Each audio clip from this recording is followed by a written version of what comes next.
Welcome to the Butler podcast. I am, of course, your host, Adam Butler, back with another episode. And yes, I am so thankful and grateful to be here.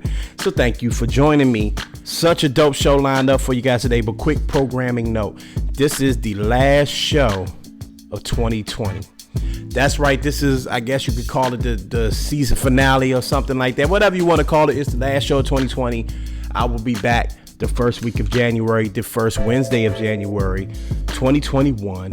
Fresh and new. Gonna spend some time with the fam, do the holiday thing, recharge the battery so I could come back with super dope content for the YouTube page and for the podcast. But don't worry, for my YouTubers, I got a cool surprise. You know what it is, all right? What are those? You know it, all right? It's going to be on the YouTube page. You can check it out. That should hold you down for the holiday season. Also, check out the older content, and I'll have some cool stuff on my TikTok and my Instagram as well. You know I don't stop with those, so I ain't really going nowhere. Just that podcast for a week. It's all good. We're going to be cool. You're going to be all right. You will miss me, but you'll be okay. You miss me, but you won't really miss me, so don't worry about it. Anyway, got a cool show for you guys today. My guys from the 8 More and 92 podcast are here. That's right. The 8 More Than 92 podcast is one of my favorite shows. I've had the pleasure of being a guest on their show. Now they're here doing me the favor of joining me to talk about so much, man. We talk about being black men in the creative space. We talk about helping out other creators, building a coalition with other creators, and just being free black men out here, just being able to enjoy and be our authentic selves. It was a dope conversation. I really enjoyed. This might have been one of my favorite conversations I've had on this entire run. All right, so I'm not gonna leave you hanging. Without further ado, the crew from 8 More and 92, that rhymed, coming right up. What's going on, fellas? How y'all feeling? Pretty good. A little tired. Yeah, man. Look, we all tired. Forgive me for sipping wine on the show. That's how to show you how tired I am. I get my head together. It's been crazy, man. It's so many crazy things have happened since you all gave me the pleasure of being on you all's show. You know what I mean? It's just the world has just been flipping, doing 180s and cartwheels and flips and everything. I had you guys scheduled to come on 3 or 4 different times. You all adjusted your schedules for me. So first and foremost, I just want to say thank you for doing it. Thank you for joining me on the show. I really appreciate you all making this happen for me, man. No problem. Yeah, we appreciate it. It's an honor to be on.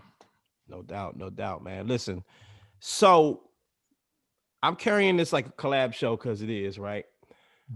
And one thing I really like about you guys in your podcast and your brand is that you all are black men in the space, right?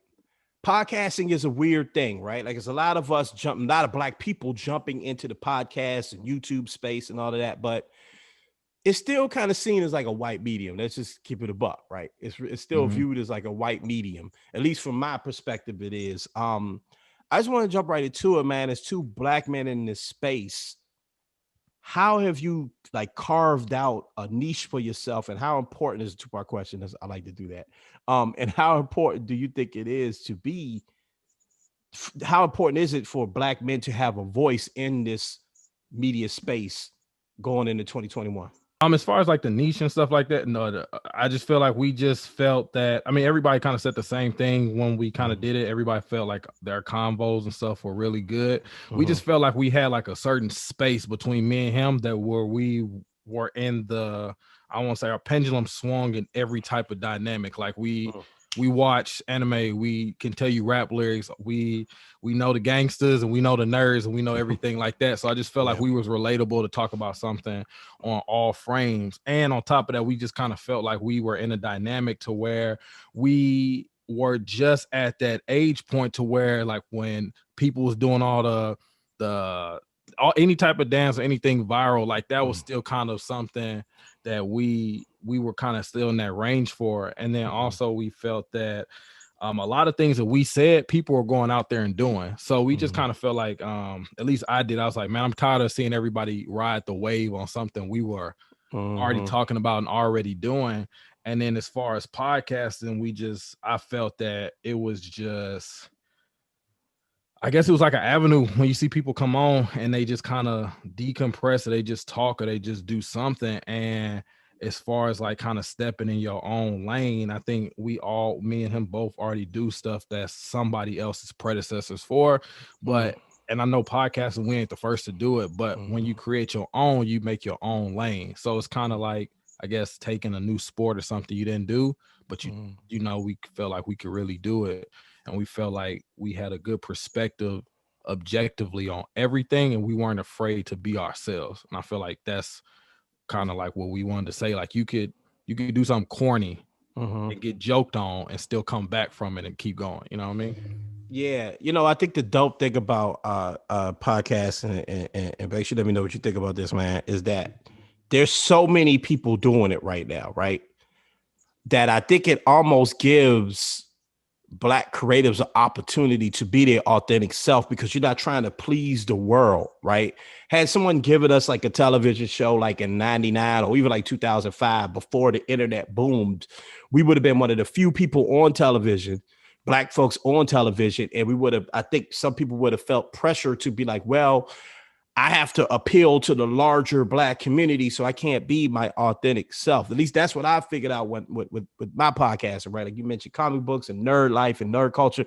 When I was on your show, we got to a whole thing. I was on there to talk about mental health, and then we got to a whole thing about sneakers and sneaker life. You know what I'm saying? Do you feel what I'm saying when it comes to like being, or do you feel like you could be your authentic self because you know you're reaching a particular audience that understands you? I think so to an extent. I think being our authentic selves is very important.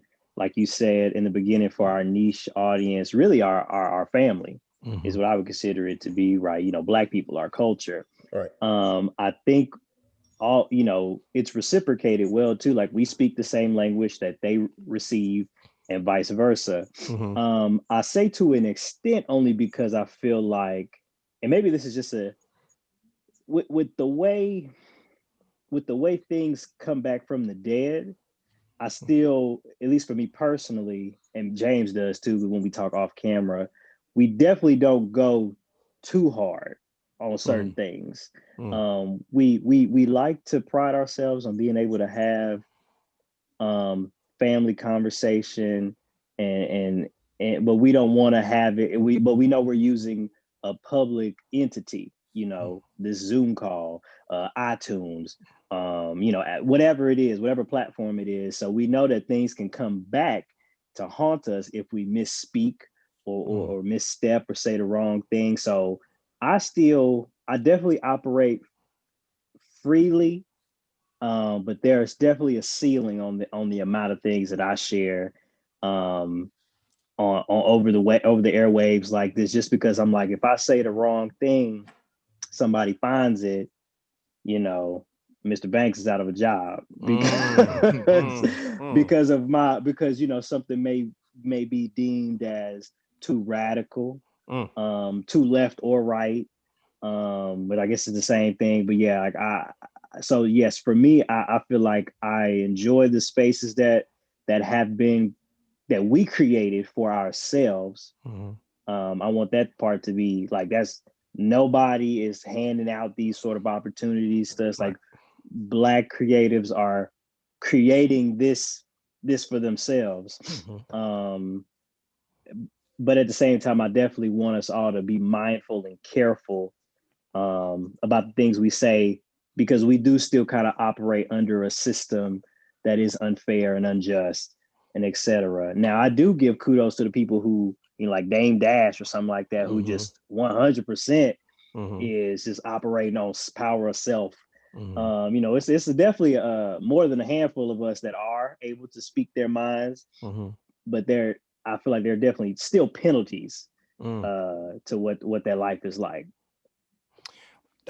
That's a really interesting point. That's a really interesting point, because some of us are, you know, I have a 9-to-5 gig. I work in the podcasting space as a 9-to-5, but it's for a government podcast, right? So I definitely have had that feeling of, if I say this, will these people hear it, and will it become a problem for me? And then it becomes a thing of, well, I don't want to say brave enough, because you got to do what you got to do. So I won't use it, but like, am I going to go hard enough? Right? Is this thing important? Like, I remember I did a episode, I think it was about Trump getting COVID, right? and I, you know, I lit Trump up. I lit him up. And I know that not only did I light him up, I lit up people that thought like him in this particular subject when it came to COVID protection, mask wearing, things like that. Because that's how I felt about it. But I got a lot of scrutiny from that one, like a lot of hate. What would be the equivalent of hate mail these days? Hate DMs and hate ats, right? You know what I'm saying? And that was interesting to me. But luckily, nothing came from that. I didn't, lose my job or anything like that. But you make an interesting point that I didn't even with that situation. I didn't even think about like, wow, what if that would have backfired on me? You know what I'm saying? Harris is like when you're putting yourself out here, because he makes a good point. Like you're putting yourself out there. Do you ever feel that pressure that like, in a way, I'm putting myself out there. I'm putting putting my opinions out on a platform that could go viral just like that. Do you feel like you need to be careful with that?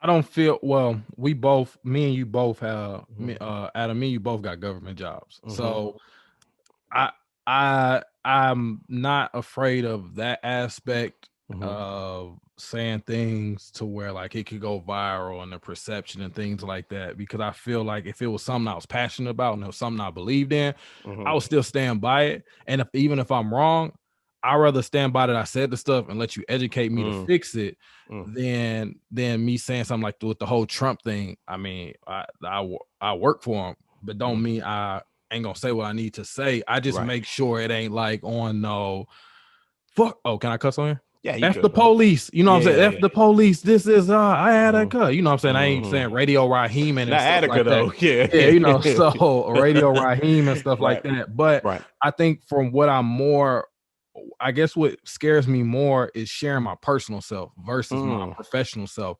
Because if anybody knows me, I put on more of a performance than I put on what I naturally like. Now, me and Banks say we can get along with everybody, but as far as like me putting my personalness out there for people to judge is more fearful to me about that than it is the professional side, because I feel like at the end of the day, somebody ain't gonna like your opinion on something. And the things about me personally, I'm more overthinking of than I am of maybe a joke or maybe something like as far as that, because I know I've seen like what something viral is gonna do. I don't think I'm gonna be dumb enough to get caught. I ain't gonna say that, but I just feel like I'm well aware of what people get offended by. And so like we try to kind of watch it from there. But I think I'm more fearful of people knowing about me. It's more scary to send somebody an episode and be like, can you listen to something I put a lot of work into and I put a lot of my passion into, and me and you ain't really discussed each other, but I need your opinion in order for this to thrive. That's more scary to me, to put myself out there, like introducing myself is like, hey, this is naturally me. And I naturally need your opinion, even though I've never operated my life upon somebody's opinion. It's hard for me asking you to take a chance on me. And if you don't like the show, then it hurts more than if you didn't like what I said on the show. You know what I mean? No, I get you. It's that Erykah Badu thing. Like I'm an artist obsessive of a shit thing, right? Like it's that. When I was on you guys' show, the subject matter was mental health, and I started this show with the intentions of it being a show strictly about mental health. And in very early episodes of the show, in fact, those episodes aren't even on the platform anymore. I was saying things like, I'm treating this like a diary. I may even say this some of the earlier ones on this one, but I'm treating it like a diary, So even with that, that's what I say I feel you, because when someone doesn't particularly rock with an episode, or you make an episode and you feel like, yo, I knocked this one out the park. The guest was amazing. I was amazing. The production was amazing. Matter of fact, my promo, by the way, you guys promos on Instagram and social art.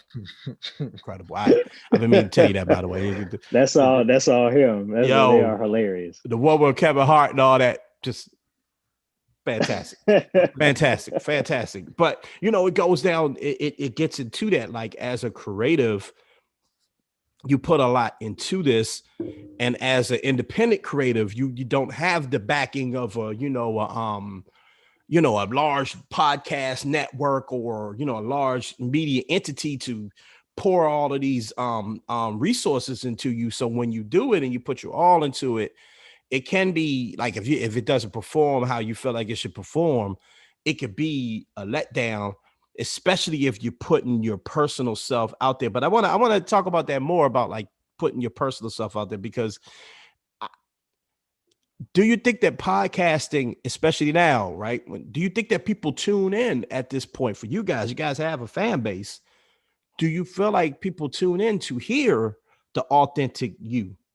And if so, are you getting to the point where you want to give up more of that? Or do you think, you know what? No, they're here for my opinions, not my personal story. You want to go? That's a really great question too. That I think of on my end. Let me steal this first, just in case we got to run this back by somebody. Man, so I just came up with a question, man. So good. Hey, look. Hey, man, I'll just ask it. I'm serious. Right. Yeah. I on my end, right.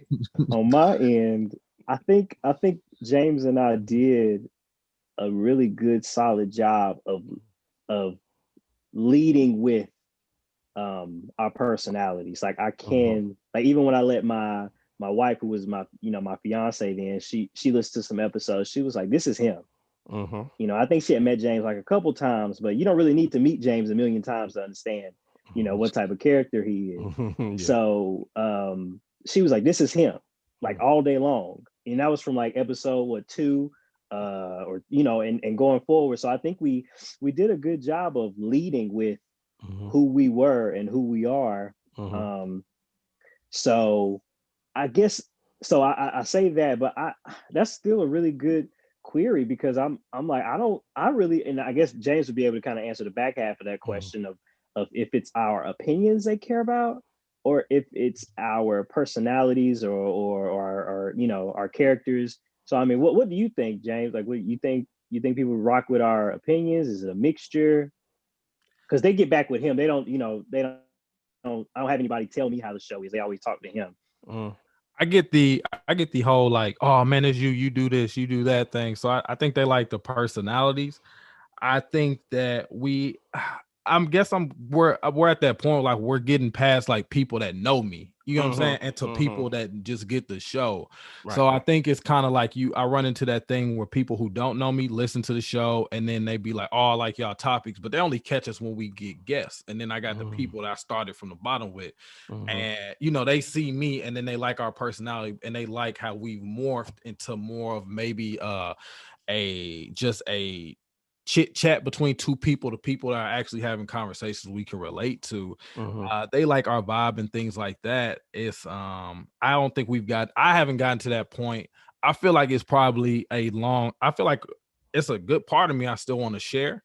So I think I made the avenue easier by laying the Easter eggs, as we'll see in movies, to where like I could touch on them later. Just even if I'm gonna say the one you was on there, I had said stuff about my personal life that I had been waiting for the right time to say. And but I had laid the groundwork to be able to have that avenue, and I got that appreciative for it.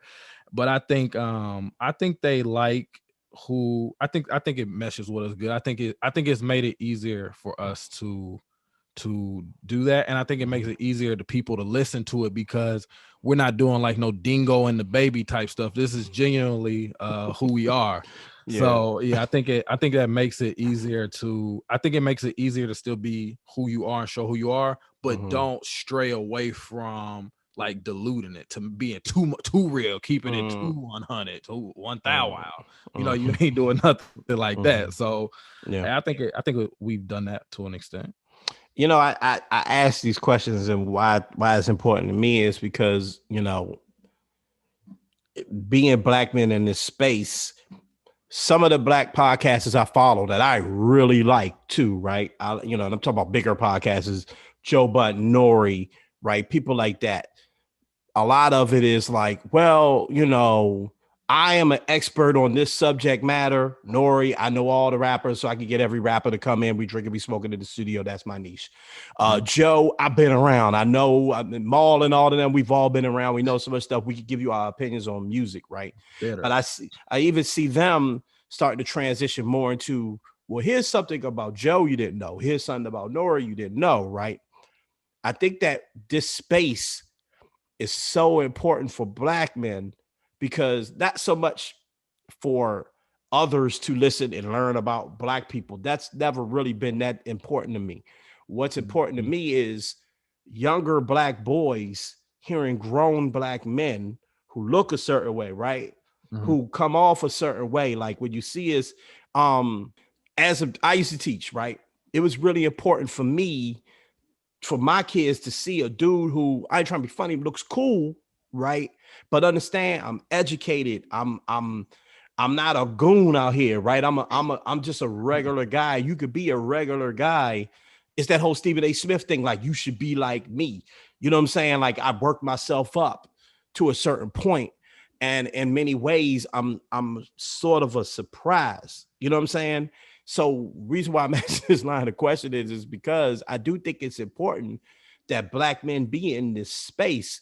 And Harris, I'm gonna go to you first because I wonder what you think about this. Do you think it's important that more Black men be in the space, in the media space, right?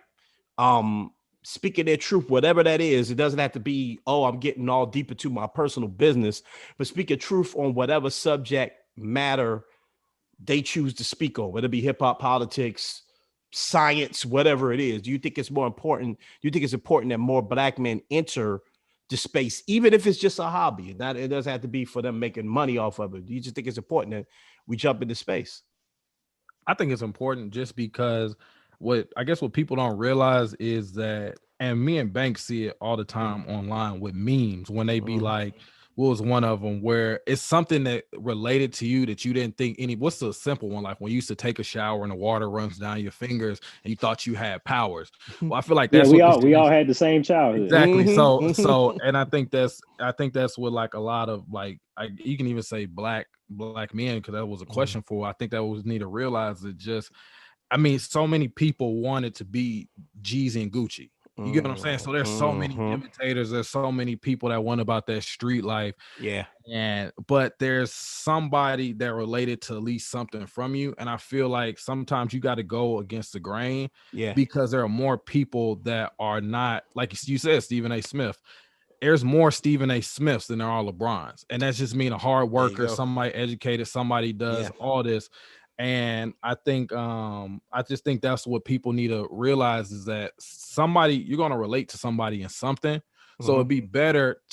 I think at the end of the day, people just don't want to feel strange or crazy for thinking something what they think. I just want to make sure that like I ain't the only person that thought this, right? So and I think that if you get Black men on here, that's what they do. If all you need is one. So I think Tupac said it on Tupac said this on a recording from a Wale, shout out DC, a Wale mixtape. I don't want to be the person, I don't want to be the change, but if I could spark the brain of somebody, so all it takes is one.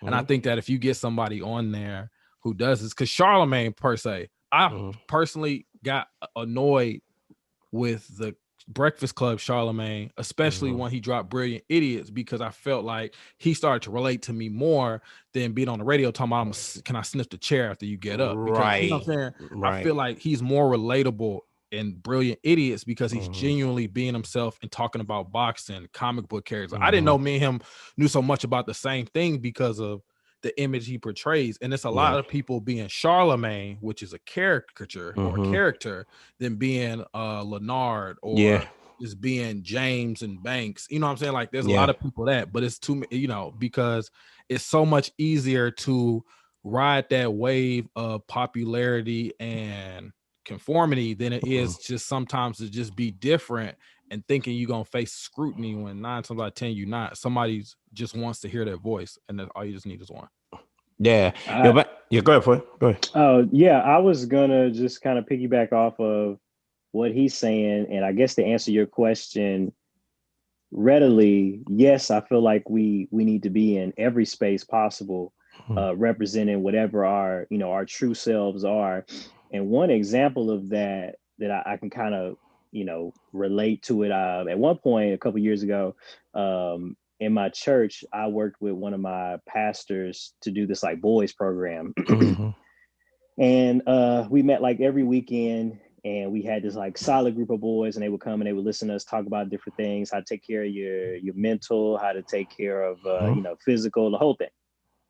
So one day we got to the part about sex, and it was me, my cousin, and the pastor. And so we're not being you know, over the top. Their fathers were there. You know, it was kind of like a men's or a boys chat. And so we were talking about basically like, you know, the differences. Like my cousin was a virgin.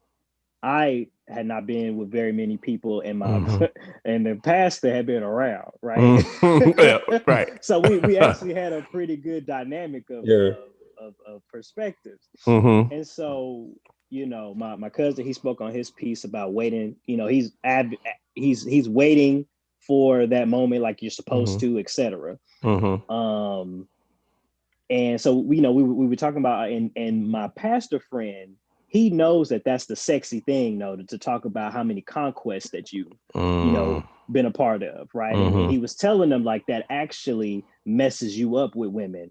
A woman that you're serious with. Let me do it like that. Okay. A woman that you are serious with, it kind of trips you up, especially if she kind of knows your circle. Okay. And so my thing was my big thing that I shared with them was, it's okay to still be playing video games and to be like a boy for, you know, a while. And I think that kind of blew their mind, because they heard about his conquest and how cool it was. And, you know, they kind of had my cousin, who I guess was like, dude, you're not doing anything. So, but I wanted to be that person that was in the middle for that kid that's probably in the middle, for that black boy that's probably in the middle, who's like, well, you know, I got feelings, right? Like I'm into women and I want stuff to happen, but I mean, I still like hitting my friends up. I still like, you know, playing the game. I still like doing all these things. And my biggest thing to share with them was just like, do that stuff, you know, do those things, be, you know, for lack of a better term, be awkward, be weird, be these things. And it's really freeing. When you get older anyway. Right now, everybody wants, you know, at that age, middle school, high school, they want to box you in and they want to do all these things. But I was telling them, like, trust me, like that type of freedom is unmatched when you can just be you and do whatever you feel like you want to do and not feel like pressured by anything. So so that was my spiel to connect to your question about how we need to be in every space possible, and to make an addition to it, or to extend it. I would say, and also when you are in all those spaces, make sure that every part of you is represented, like every version, like the radical, the conservative, the person in the middle. You know, I would love to see that in really every space, to show that there's a spectrum of how you can handle yourself and things, and etc. Hey man, that's a perfect way to put it. I like that. I'm gonna switch gears a little bit. And talk about what you guys do.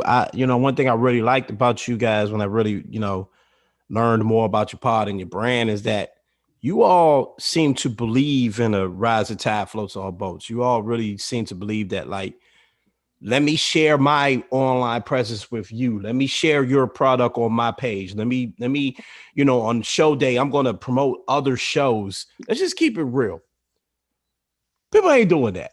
Okay, folks are not doing that. Let's just keep it 100. Like, you know, I've had people come on my show. Much love to everybody's been on my show. If you feel the way about this, sorry. I've had people come on my show and not even promote the fact that they were on my show.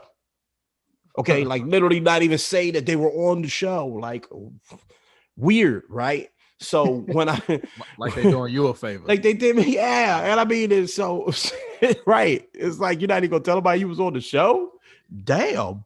Okay, so Just put my face on it, brother. They'll come to it. Yeah, they'll just know, right? Put me in the hashtag. They got it. They'll just know I was there. I won't even, and so that's a problem, in the creative community. I don't even think just in the Black creative community, but I pay attention to the Black creative community, so I see it. I'm not insinuating that Black people, I'm not giving into that crabs in a barrel thing. I'm just saying I see it in the community that I pay attention to. All right. Why do you think it's important to not only promote yourselves, obviously, but to promote other podcasters and other creatives via your platform? Harris, I'll start with you. You work for the government for real, because I was talking about you said, but I just kind of feel like it's I noticed. I looked at like when I used to look at like YouTube and I still do YouTube and Vine and things like that, and I noticed that all the people, like whether it be the Hear More, everybody started off clicking together, and of course maybe not everybody branched out, everybody did it, but they all worked as a circle of networks. And so I kind of just looked at that, and then I listened to, like, if you listen to all the old comedians, all of them know Kevin Hart, or all of them know somebody big, Cat Williams, all of them at one point, Lil Duval, all of them know each other because they were all in the same circuit. Now, whatever lane people decided to go is on them, but at the beginning, everybody had the same mentality, which is everybody got to eat. You know what I'm saying? And so that's kind of like, I play sports, so everybody eat. You know what I'm saying? It ain't just about the star player. It's about, like what make Bron special is, as good as he is, everybody around him becomes better. And so I kind of just looked at it from like a networking standpoint. Like, I shout people out that, like you said, don't do it back to me. Or I've had people on that it's been one person higher tier that did it versus the people we've had on. And it's just kind of like a mentality of, you never know what this can lead to by just helping somebody out. But at the end of the day, especially when we get added to the like the listing sites, it's so many podcasts. Yeah. So what are we gonna do to stand out? You ain't gonna be able to do it on your own. So I feel like I would love for all of us to shine, for it to be like, for us to be the NBA of podcasts, which is Black people taking over the podcast spectrum. And I feel like I like to network, and I like to see everybody win, because we only been doing it for a year. So we don't know everything to do, but you never know what this person might do different. You never know what this just a retweeting does. I just feel that, like, I kind of look at this as like the mixtape grind circuit, and you've had a gang of people on yours, like, we had to like, it's so easy to start feeling yourself, right? And so I just kind of look at myself as like, what was I doing when we didn't have nothing? So I'm a double and act like we steal from the bottom. And I just feel that, like, if anything, I want everybody else to get there at the same time. So I just feel like you never know who I'm helping or who I'm doing this and where it could lead to. So I just look at it from like, I want to see us all eat. Yeah. Yeah. Banks, I was thinking about something Issa Rae said, and, funny enough, I hate to be this guy, but, Issa Rae, but like on my old show, we had Issa Rae on when she first started. Issa Rae was doing Awkward Black Girl. And I used to host a show called Mainstream Radio with one of my best friends, and we had Issa Rae on, right? So I've always been that flex, man. Come on, man. I'll flex, bro. Let me, man. Don't give me, don't give me the name of the people that's been on the show. You know what I'm saying? So when Nelson Mandela came on, no flex. And Nelson Mandela came back from the dead and did my show. Yeah, let me call up right now. Hold on, y'all. Okay. I hit him. Let me do a seance, so I had him on already. You know what I'm saying? Him and Michael Jackson, it was on here. But I'll bring up Issa because I've always been a big fan of Issa's. And one thing she said is, instead of reaching up all the time, we need to reach across. And so I'm saying that because when I had her on the show, then there were people that were on the Awkward Black Girl show. When I look at Insecure, I see people that were on Awkward Black Girl that not only did, when we had Issa on the show, she said, hey, interview this person too. When you get an opportunity, interview that person. So I'm seeing people, they're writers now, they're characters on the show that's reaching across. You bringing people up. Of course, now she has access to Regina Hall and also to celebrities. But just tell me what you think about that, bro. Like the idea of not just I'm promoting you per se, but if I can spend a lot of time trying to get, I'm sorry, my TV's on, Don Lemon on the show, right? Mm-hmm. But you guys are probably doper guests than Don Lemon, and my audience is going to respond to you all more. So how does it, it's not just about, what I'm asking you is how does it help you to have people in your peer group on the podcast? I think it's helpful. First off, I think it's just a solid thing to do. And James and I both kind of pride ourselves on being solid individuals. And I don't use that word solid loosely either. Like, I mean, like for real, do what we say, mean what we say, the whole nine. I feel like it is so helpful because it, like James said, I mean, it's a big networking chess move, really, when you think about it. But I think the thing that makes us different is that yes, we network, but I feel like the connections that he sets up are genuine, like this one, right? Like this was just a very genuine thing. We come on here and, chop it up and we've had so many interviews that afterwards, like we'll go in either, we don't know how to feel about the guest or, or we might even have notions. And then we come out like, whoa, that was amazing. Yeah. So kudos to James on his guest selection and just whatever third eye he's using and getting us in these spaces. But I think it's a great tool. And like you said, for me, and I hate to make like teaching analogies and stuff all the time. I mean, that's what I do, so it's kind of what I'm used to. Right. But it's almost like, being a teacher, and of course you're in a school, you're with other teachers, but eventually, somebody's going to want to become an assistant principal or a principal. Somebody's going to probably leave your school. Okay.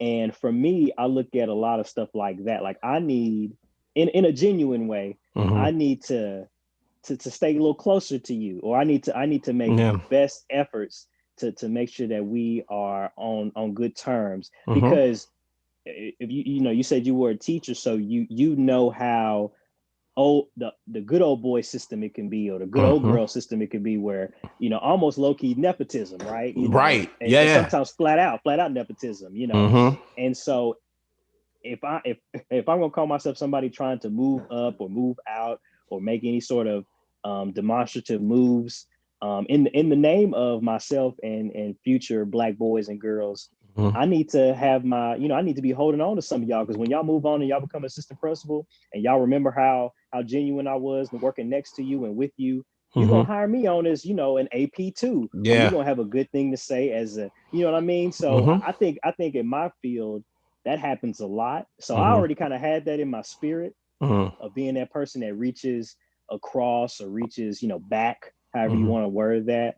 But being a teacher definitely told me, like, you do not need any enemies. You don't need anybody that you almost really don't want people that feel indifferent about you, right? Because then they, when things happen or come about and your name comes up, you don't strike a chord with anybody. And I could see in the entertainment space like this is in, I could see that also being an issue. Like if somebody brought up, the Butler podcast, the Butler did it, and people were kind of like, yeah, like neither is kind of like, well, I don't want to do that podcast. Like right. When people hear about your podcast, I would imagine you wanted to strike such a chord, good or bad, right? Like, oh, he doesn't know what he's talking about. You know what? Right. I'm gonna go on that show and tell him what, Yeah. or they right. vibe with you so much. Yeah. You're like, man, I want to come on there and we just go. Yeah.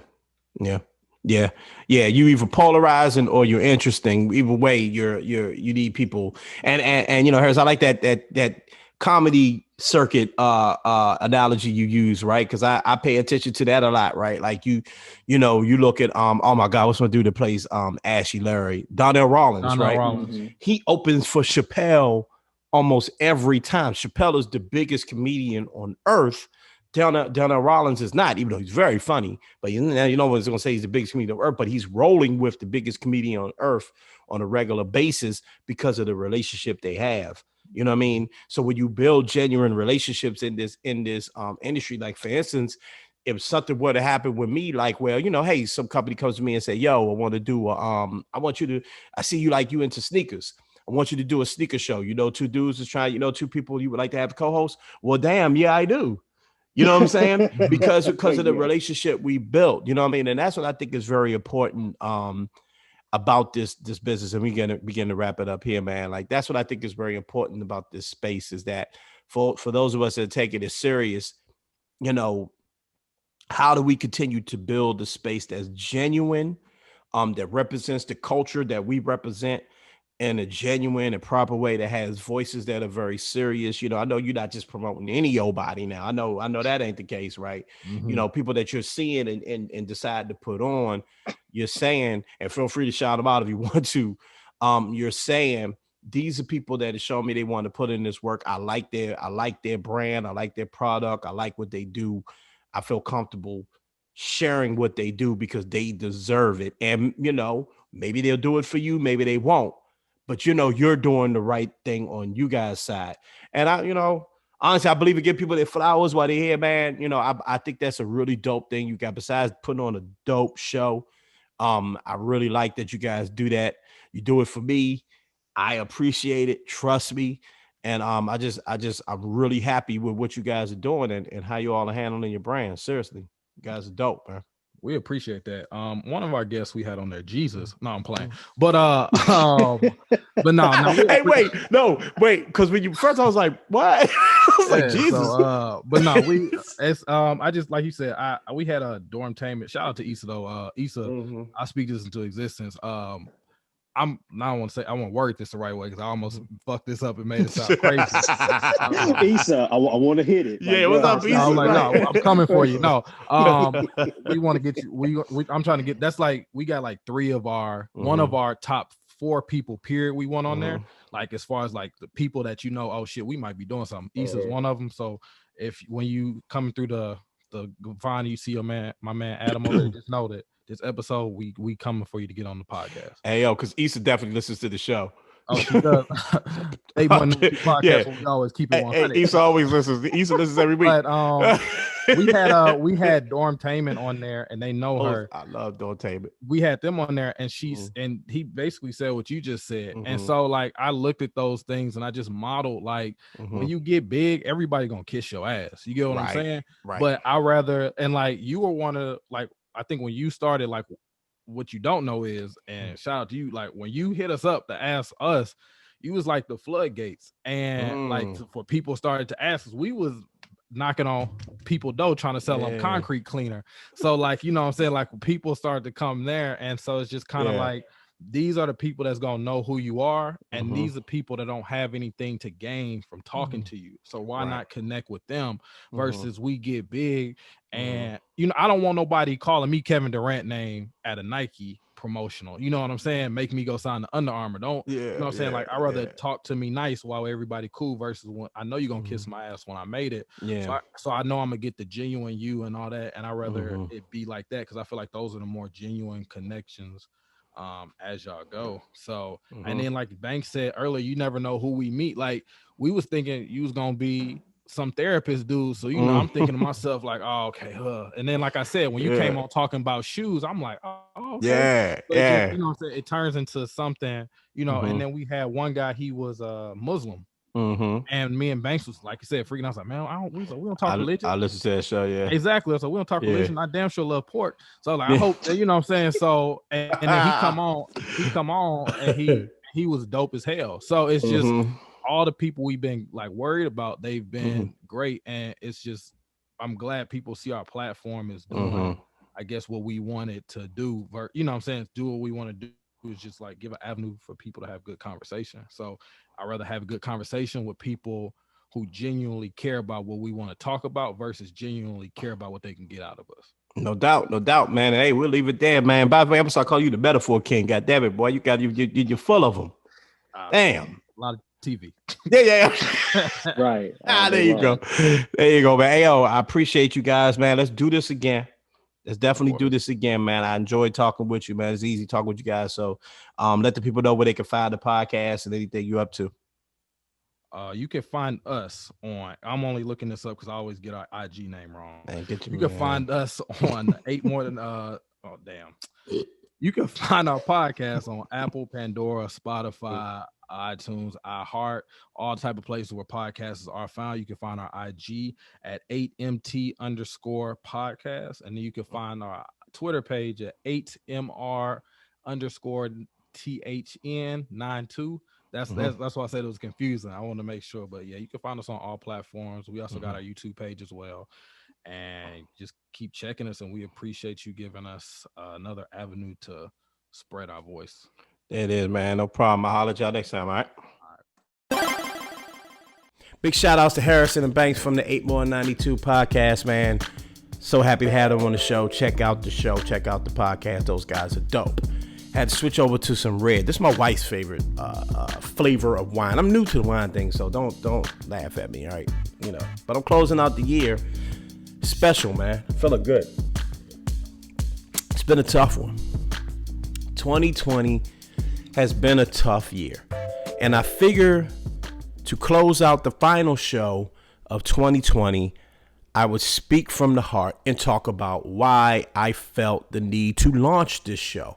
Many of you that follow me know there's always been a Butler Did It brand. The Butler Did It is a brand. It's not just a podcast. This is just the podcast version / YouTube show version of the Butler Did It brand. You know, I do all sorts of things underneath the Butler Did It label. So if you've been following me for a while, you know that there's been different variations of this. And it was a different podcast. It was a different Butler Did It podcast, right?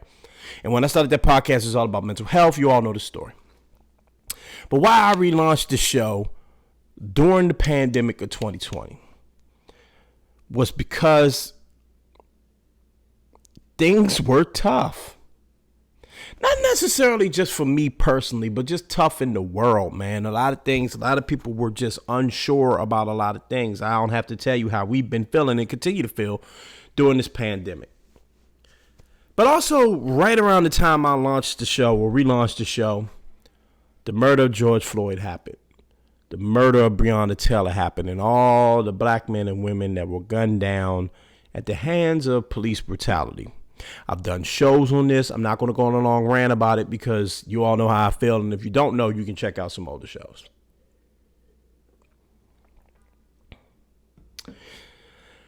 But what it really made me think about, and I'm just going to talk as a black man right now, you know, that's all I can really do. I am a black man, right? So I'm going to be really, really, really specific right now. Just talk from the experience of being a black man in 2020 going into 2021. A black man who is a new father, you know. I've got my stepson. I don't like to call him my stepson, but I've got my stepson, Makai. I'm newly married. I have a family now. I'm 38 years old. I will be turning 39. My God. Woo! Drink to that. Boy turned 39 on January 22. Okay, so I'm older now. But Banks says something about like wanting to still have that kid, right? So let me just tell you something really quickly. I mean, and if you could just ride with me, please just bear with me. Thank you so much for sticking with me and sticking with the show this long.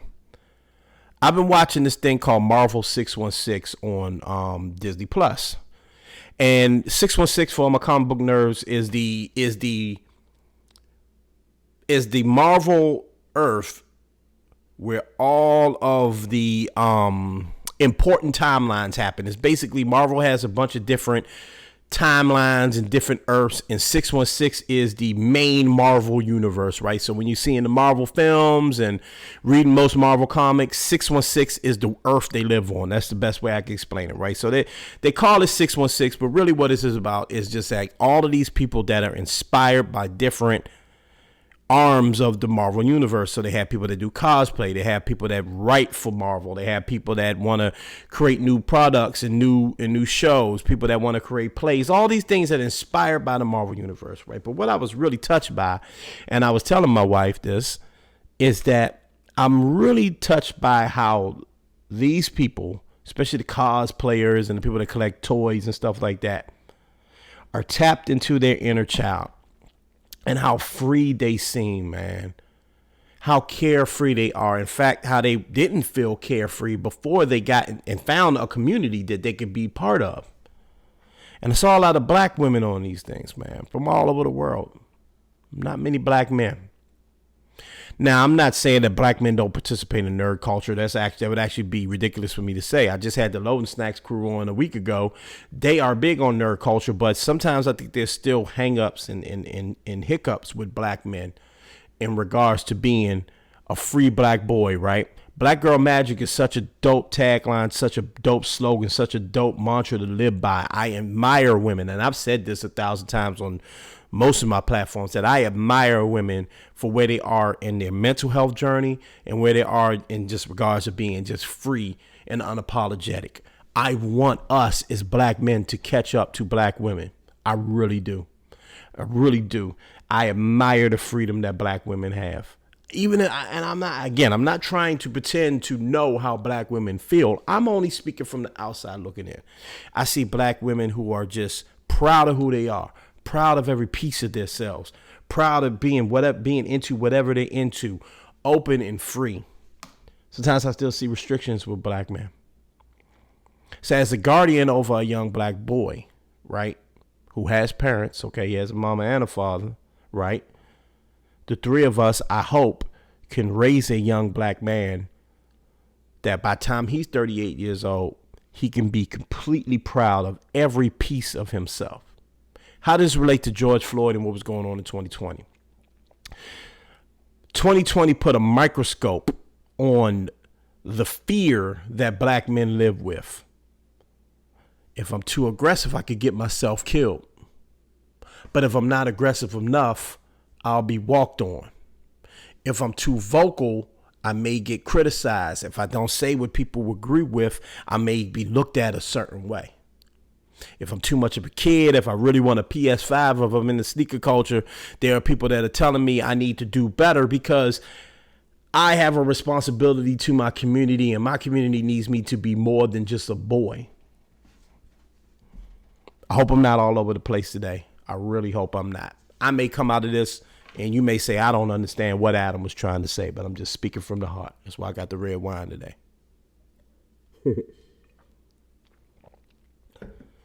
My goal is to be free, man. My goal is to be my authentic self. Every piece of me. The hip hop nerd, the comic book nerd, the nerd, the sports fan, the history buff, the father, the husband, the son. Every piece of me I want for myself. My family deserves that. And you, black men that listen to this show, that consume my show, I've seen the analytics. There's a lot of us that tune into this show. I want that for you. That should be the goal for 2021. We done shown the world our anger. I did a whole show on trauma porn, right? This idea of us having to see ourselves killed and beat down and abused on video, viral video on a regular basis. Our films are about it. Our music, our rap, our hip hop, we rap about it, we sing about it. I want to see a 2021 where we start celebrating the greatness of us. Our women are ahead of the curve. The black women, are ahead of the curve. I'm talking about the black woman, but yeah, the black woman is ahead of the curve on this. We need to catch up. There's nothing wrong with being your authentic self. As my wife would say, you don't need to gang bang on bacon all the time, snub.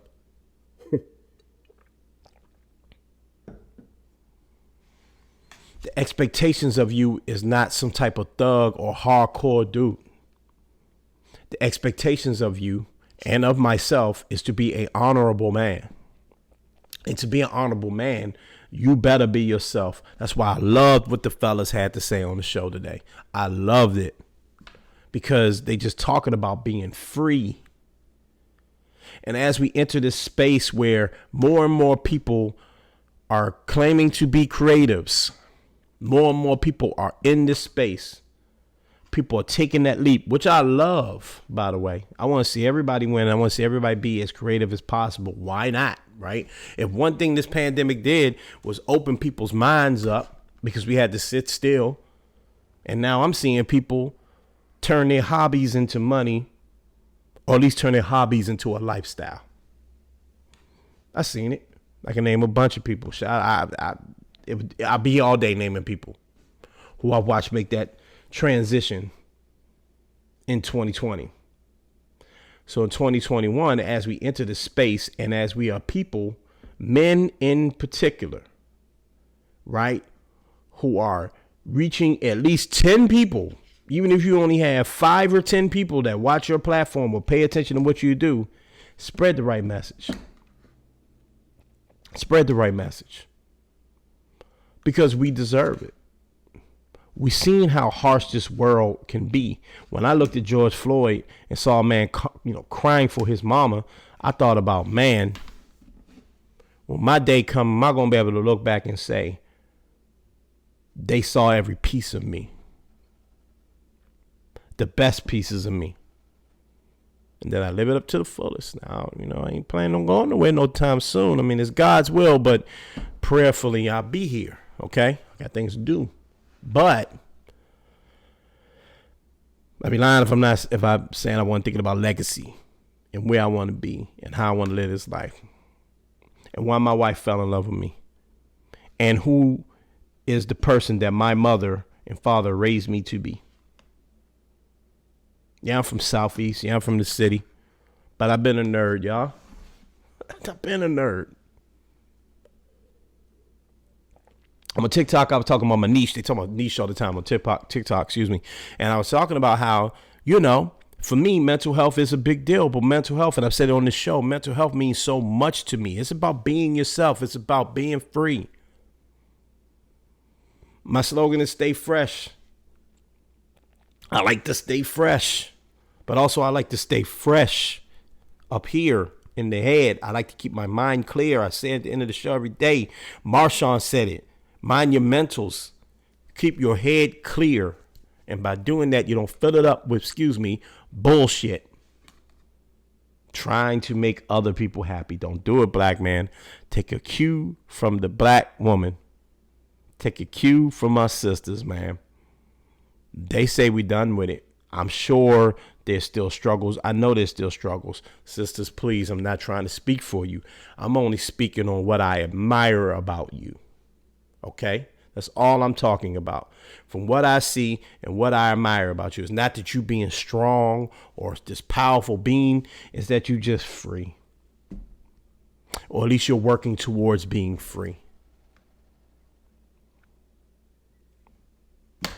How can I not admire that? Black men, let's get there, all right? Listen, it's been a tough year. But if you're watching this, you made it through. 2021 is coming. The holiday season is here. Clear your mind. Stay fresh. Be good to yourself, all right? And let me hold up my red wine right now for anybody. You got a drink out there, whatever it is. I don't give a... Look, I was about to curse hard. I'm sorry. I don't gonna go that hard. I don't care if it's water, okay? Toast it up to me. Let's have a great 2021, y'all. Let's have a wonderful 2021. We did some big things this year. I know it was tough and it was crazy. Trust me, it got a little weird, but we ended it strong, all right? We got a new president, a new administration. We got a vaccine. We got some cool stuff coming up. It's a lot of positive things going on. If you're a believer of God, you keep God close. Whatever you believe in, whatever entity or whatever you choose to keep yourself motivated, look to that and keep it trucking and keep it moving, y'all. Okay? Let's be great in 2021. Let's mind our mentals in 2021. And ladies and gentlemen, let's stay fresh in 2021. Let's have a great one. I love you. I will be back in January with a dope episode and more dope episodes, live streams, all sorts of stuff. I promise you we're going to do it big, and I'm going to be motivated because you're motivated. I love you. And until next time, I'm up out of here. Be great.